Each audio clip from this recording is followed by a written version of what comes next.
महाकाल विस्तारीकरण को लेकर कलेक्टर आशीष सिंह ने चर्चा के दौरान बताया कि महाकाल विस्तारीकरण के प्रथम चरण का कार्य आगामी 15 फरवरी तक पूर्ण होने की संभावना है। वहीं इसके साथ पार्किंग का कार्य भी शीघ्र ही पूर्ण हो जाएगा तथा दूसरे चरण का कार्य लगभग 1.5 वर्ष के अंदर पूर्ण होने के प्रयास चल रहे हैं। अतिक्रमण को लेकर आपने बताया कि जिन लोगों का अतिक्रमण महाकाल क्षेत्र में है उन्हें हटाया जा रहा है, वहीं जिन लोगों के मकान अधिकृत किया गए हैं उन्हें मुआवजा दे दिया गया है। महाकालेश्वर मंदिर में जल चढ़ाने को लेकर आपने बताया कि महाकालेश्वर मंदिर में अब आरओ पानी ही चढ़ाया जाएगा, ऐसी व्यवस्था की जा रही है। वहीं शिवराज शुद्धिकरण को लेकर शिप्रा में मिलने वाले सीवर लाइन को रोका जाएगा। उज्जैन रामादल अखाड़ा के अध्यक्ष महंत डॉक्टर रामेश्वर दास द्वारा शिप्रा शुद्धिकरण को लेकर चैनल पर जगदीश परमार के साथ विशेष चर्चा की। हम उनसे जानेंगे कि महाकाल विस्तार योजना का कार्य किस प्रकार से चल रहा है और कब तक पूर्ण होने की संभावना है।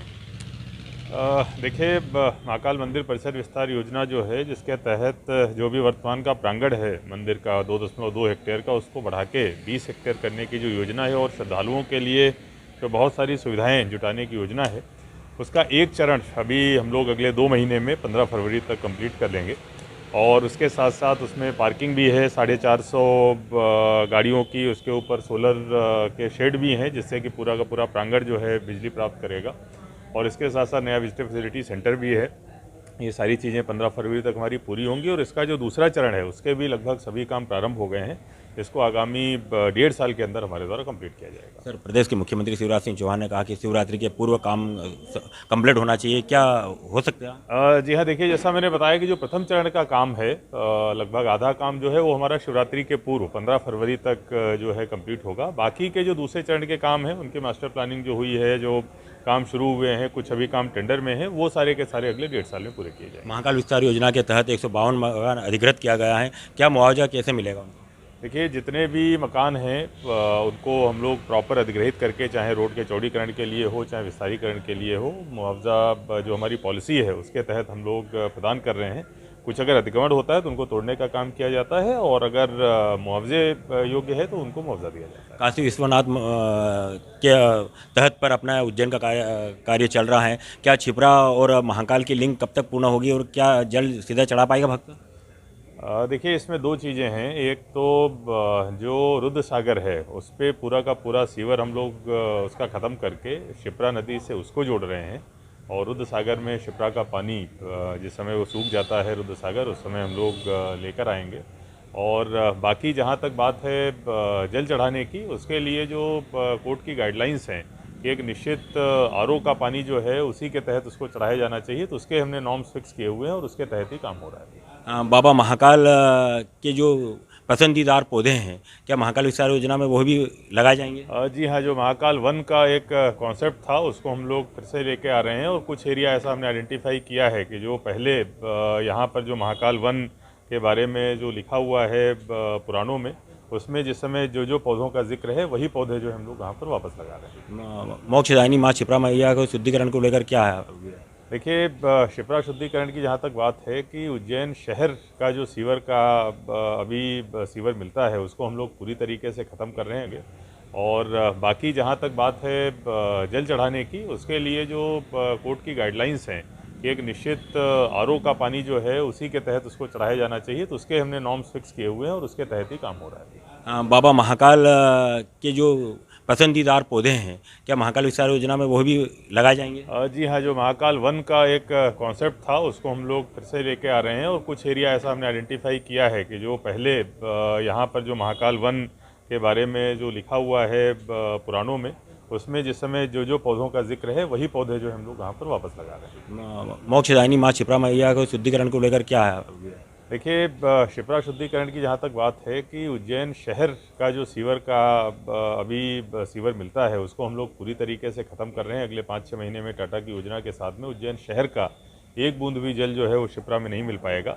जहाँ तक खान नदी की बात है, चूँकि खान नदी से पानी मिलता है आके, तो उसके शुद्धिकरण की जो बात चल रही है, आज एक टीम भी भोपाल से आ रही है और जल्दी उसका कोई न कोई निराकरण करके हल निकाला जाएगा। ये थे हमारे बीच में उज्जैन कलेक्टर आशीष सिंह साहब। उन्होंने महाकाल विस्तार योजना के तहत पूरी जानकारी हमें बताई है। बहुत जल्दी छिपरा शुद्धिकरण का कार्य भी तेज़ी से चल रहा है और यहाँ पर महाकाल विस्तार योजना भी का कार्य तेज़ी से चल रहा है। प्रयास किया जा रहा है कि जल्दी से शिवरात्रि के पहले यहाँ पर कार्य पूर्ण हो जाएगा, ऐसा प्रयास जिला प्रशासन की तरफ से चल रहा है। हम बात करेंगे उज्जैन महाकाल विस्तार योजना के तहत, तो हमारे बीच में रामादल अखाड़ा परिषद अध्यक्ष महंत डॉक्टर रामेश्वर दास जी मौजूद है। हम उनसे चर्चा करेंगे कि जिस प्रकार से महाकाल विस्तार योजना का कार्य चल रहा है, आप क्या संदेश देना चाहेंगे और कार्य से संतुष्ट हैं या नहीं है।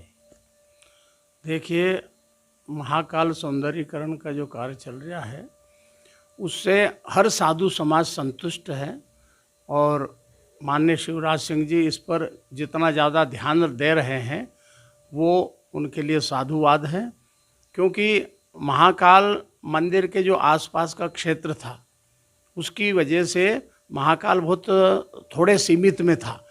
अब इतना रुद्र सागर का जो विस्तारीकरण कर रहे हैं, उसको गहरीकरण करके उसमें पानी डालेंगे और जो गंदगी थी वो सब स्वच्छ हो जाएगी और इतना लंबा चौड़ा विशाल अन्य जो ज्योतिर्लिंग उन सब से श्रेष्ठ यहाँ पर महाकालेश्वर मंदिर हो जाएगा। इतनी अच्छी योजना 600 करोड़ की जो योजना चला रहे हैं, तो उससे महाकाल मंदिर बहुत ही सुंदर ढंग से और बहुत ही आसानी से लोगों को दर्शन होंगे।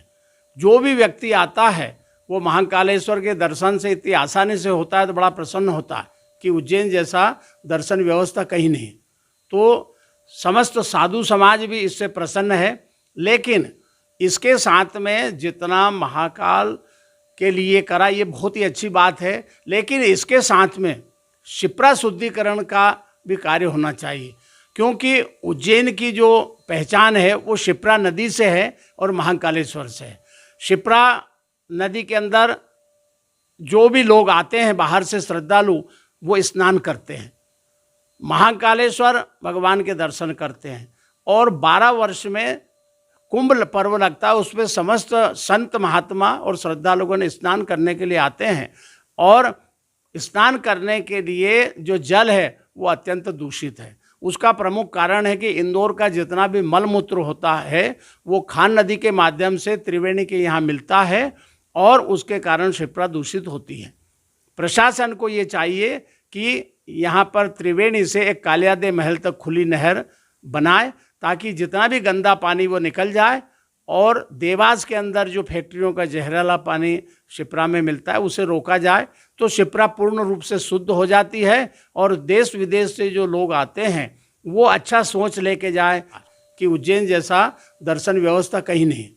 तो समस्त साधु समाज भी इससे प्रसन्न है, लेकिन इसके साथ में जितना महाकाल के लिए करा ये बहुत ही अच्छी बात है, लेकिन इसके साथ में शिप्रा शुद्धिकरण का भी कार्य होना चाहिए, क्योंकि उज्जैन की जो पहचान है वो शिप्रा नदी से है और महाकालेश्वर से है।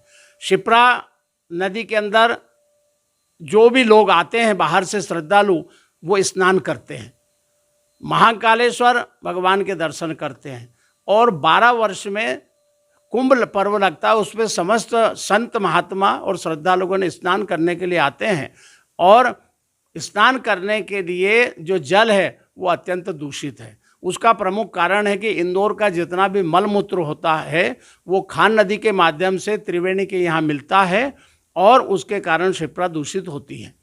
प्रशासन को ये चाहिए कि यहाँ पर त्रिवेणी से एक कालियादे महल तक खुली नहर बनाए ताकि जितना भी गंदा पानी वो निकल जाए और देवास के अंदर जो फैक्ट्रियों का जहरीला पानी शिप्रा में मिलता है उसे रोका जाए, तो शिप्रा पूर्ण रूप से शुद्ध हो जाती है और देश विदेश से जो लोग आते हैं वो अच्छा सोच लेके जाए, शिप्रा में स्नान करें, क्योंकि शिप्रा मोक्षदायिनी नदी है, इसमें स्नान करने का विशेष महत्व है। गंगा जी पाप नाशनी है और शिप्रा मोक्षदायिनी है। इसलिए प्रशासन से मैं ये चाहूँगा और कहूँगा कि शिप्रा के ऊपर विशेष ध्यान दें। महाकालेश्वर का तो बहुत ही अच्छा विस्तारीकरण हो गया है, लेकिन इसके साथ शिप्रा जुड़ी हुई है, इसलिए शिप्रा पर कार्य करना बहुत आवश्यक है।